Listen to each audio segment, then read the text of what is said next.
Avec ce texte, le clan Wauquiez tente de prendre de vitesse le clan Ciotti, lequel est accroché à la veste du clan Le Pen.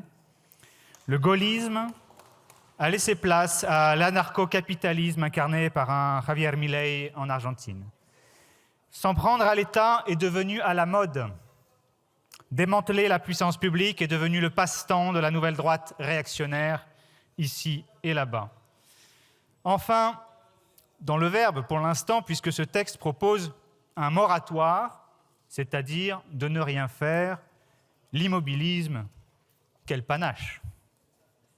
Si l'on en croit votre exposé des motifs, votre préoccupation serait la dette publique, qui s'élève à 3 400 milliards, 115% du PIB, et vous vous préoccupez de la charge de la dette, qui s'élève à 54,9 milliards pour 2025. Est-ce que vous prétendez sérieusement que cette dette a pour cause ce que vous appelez l'agencification ? Je vous le dis, chers collègues, vous complexifiez inutilement le dictionnaire et ce n'est pas avec des mots creux que vous comblerez le déficit. Votre communication mensongère ne trompe que vous. La droite donne des grandes leçons de rigueur dans la gestion des deniers publics, mais il faut savoir que la dette n'a jamais autant augmenté que durant le quinquennat de Nicolas Sarkozy. Eh oui, c'est factuel, vous pouvez vérifier. Et vous n'avez pas changé sur ce point. Les Républicains raffolent des niches fiscales qui aggravent le déficit. J'en veux pour preuve les amendements que vous avez défendus ici sur le budget ou la copie du Sénat qui n'était pas très belle à voir. Comme vous ne voulez pas de recettes supplémentaires, comme vous ne voulez pas de justice fiscale, vous tracez la voie vers un démantèlement de l'État. Tout le monde sait bien ici que vous voudriez aller beaucoup plus loin que ce texte et supprimer les agences purement et simplement. Vous le faites par voie d'amendement sur le texte simplification, par exemple, ou par d'autres propositions de loi que vous avez déposées. Dépecer les outils essentiels à la vision de long terme, à la transition écologique, à la prévention des risques et à la cohésion des territoires vous rapportera combien ? Une goutte d'eau à court terme et des complications à long terme qui vous coûteront très cher. Vous allez supprimer le CEREMA, cet organisme qui évalue les risques naturels comme les inondations, les mouvements et glissements de terrain ou encore les risques incendies et feux de forêt et qui conseille les collectivités territoriales.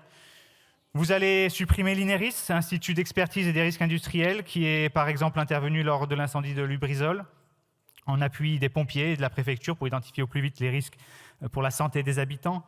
Vous allez supprimer l'agence bio, pourtant essentielle pour assurer la défense et la promotion des agriculteurs et paysans qui ont fait le choix de produire en respectant un cahier des charges protecteur de l'environnement et de la santé des consommateurs.